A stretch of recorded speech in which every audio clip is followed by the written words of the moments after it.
राधे राधे दोस्तों, भजनों की माला में आपका स्वागत है।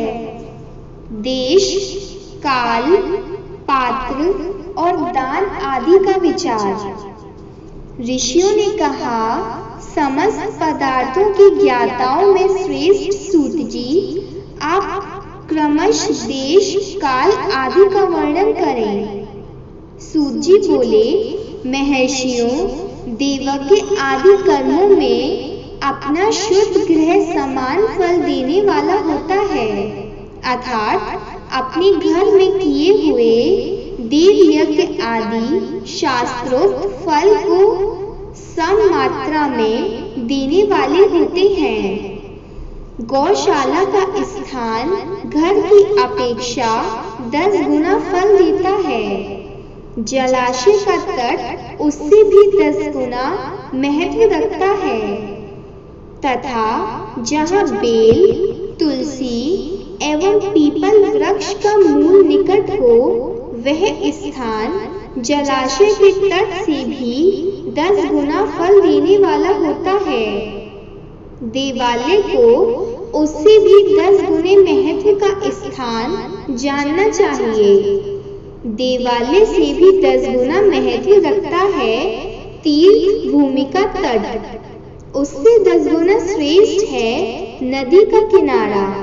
उससे 10 गुना उत्कृष्ट है तीर्थ नदी का तट, और उससे भी 10 गुना महत्व रखता है सप्त गंगा नामक नदियों का तीर्थ। गंगा, गोदावरी, कावेरी, ताम्रपर्णी, सिंधु, सरयू और नर्मदा, इन 7 नदियों का सप्त गंगा कहा गया है। समुद्र के तट का स्थान इनसे भी 10 गुना पवित्र माना गया है, और पर्वत के शिखर का प्रदेश समुद्र तट से भी 10 गुना पावन है। सबसे अधिक महत्व का वह स्थान जानना चाहिए जहाँ मन लग जाए। यहाँ तक देश का वर्णन हुआ, अब काल का तारतम्य बताया जाता है।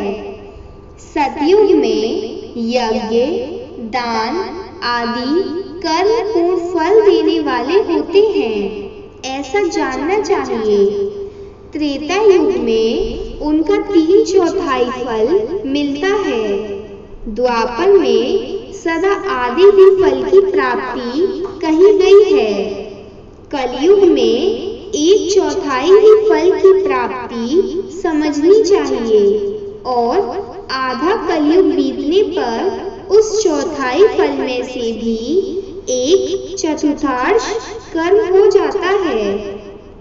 शुद्ध अंतकरण वाले पुरुष को शुद्ध एवं पवित्र दिन सम फल देने वाला होता है।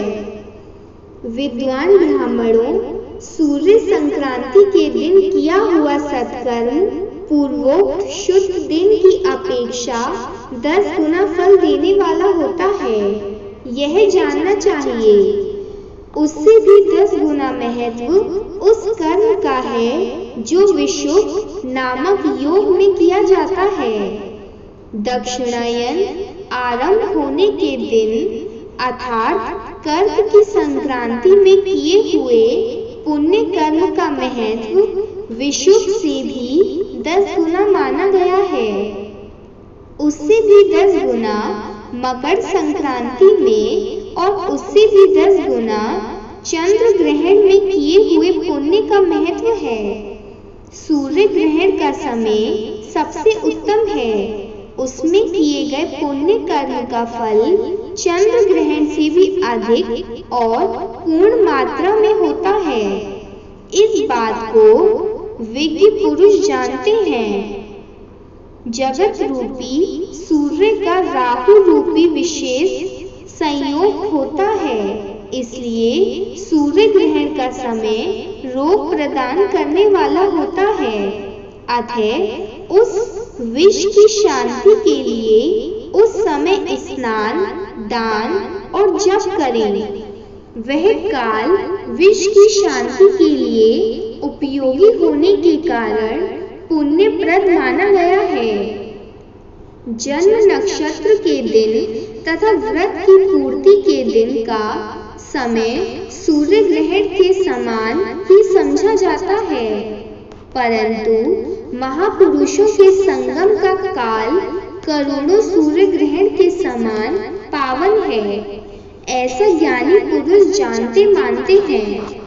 तपोनिष्ठ योगी और ज्ञाननिष्ठ यति ये पूजा के पात्र हैं, क्योंकि ये पापों के नाश में कारण होते हैं। जिसने 24 लाख गायत्री का जप कर लिया हो वह ब्राह्मण भी पूजा का उत्तम पात्र है। वह संपूर्ण फलों और भोगों को देने में समर्थ है। जो पतन से त्राण करता है अर्थात नरक में गिरने से बचाता है, उसके लिए भी इसी गुण के कारण शास्त्र में पात्र शब्द का प्रयोग किया होता है। वह दाता का पात्र के त्राण करने के कारण पात्र एक कहलाता है।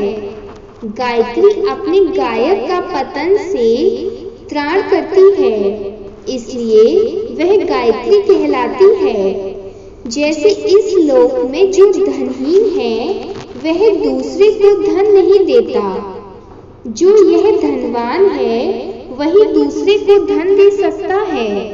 उसी तरह जो स्वयं शुद्ध और पवित्रात्मा है वही दूसरे मनुष्य का त्राण या उद्धार कर सकता है। जो गायत्री का जप करके शुद्ध हो जाता है वही शुद्ध ब्राह्मण कहलाता है। इसलिए दान, जप, होम और पूजा सभी कर्मों के लिए वही शुद्ध पात्र है। ऐसा ब्राह्मण ही दान तथा रक्षा करने वाली की पात्रता रखता है। स्त्री हो या पुरुष जो भी भूखा हो वही अन्न दान का पात्र है। जिसको जिस वस्तु की इच्छा हो उसे वह वस्तु बिना मांगे ही दे दी जाए तो दाता को उस दान का पूरा पूरा फल प्राप्त होता है। ऐसी महर्षियों की मान्यता है। जो सवाल या आचना करने के बाद दिया गया हो वह दान आधा ही फल देने वाला बताया गया है। अपने सेवक को दिया हुआ दान 1/4 फल देने वाला होता है। विप्रवरों जो जाति मात्र से ब्राह्मण है और दीनतापूर्ण वृत्ति से जीवन बिताता है, उसे दिया हुआ धन का दान दाता को इस भूतल पर 10 वर्षों तक भोग प्रदान करने वाला होता है। वही दान यदि वेद वेत्ता ब्राह्मण को दिया जाए तो वह स्वर्ग लोक में देवताओं के वर्ष से 10 वर्षों तक दिव्य भोग देने वाला होता है। शिल्प और उच्च वृत्ति से लाया हुआ और गुरु दक्षिणा में प्राप्त हुआ अन्न धन शुद्ध द्रव्य कहलाता है।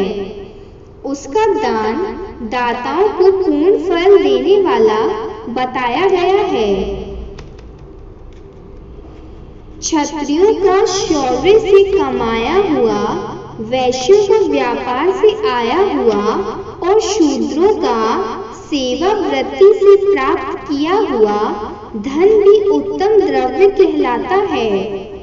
धर्म की इच्छा रखने वाली स्त्रियों को जो धन पिता एवं पति से मिला हुआ हो उसके लिए वह उत्तम द्रव्य है।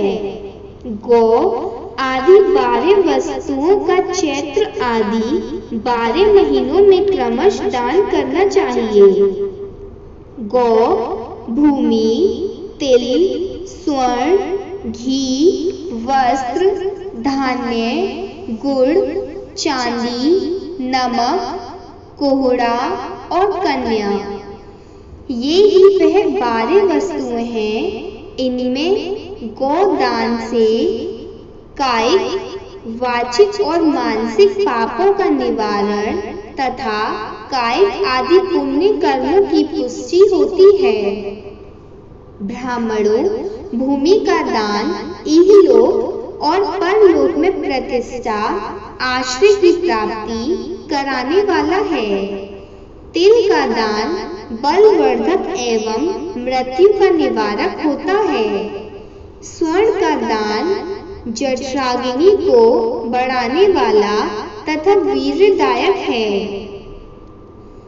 घी का दान पुष्टिकारक होता है।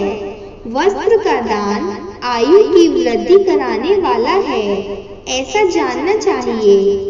धान्य का दान अन्न धन की समृद्धि में कारण होता है। गुड़ का दान मधुर भोजन की प्राप्ति कराने वाला होता है। चांदी के दान से वीर्य की वृद्धि होती है। लवण का दान शदर से भोजन की प्राप्ति कराता है। सब प्रकार का दान सारी समृद्धि की सिद्धि के लिए होता है। विज्ञ पुरुष कुष्मांड के दान को पुष्टिदायक मानते हैं। कन्या का दान आजीवन भोग देने वाला कहा गया है। ब्राह्मणों वह लोक और परलोक में भी संपूर्ण भोगों की प्राप्ति कराने वाला है।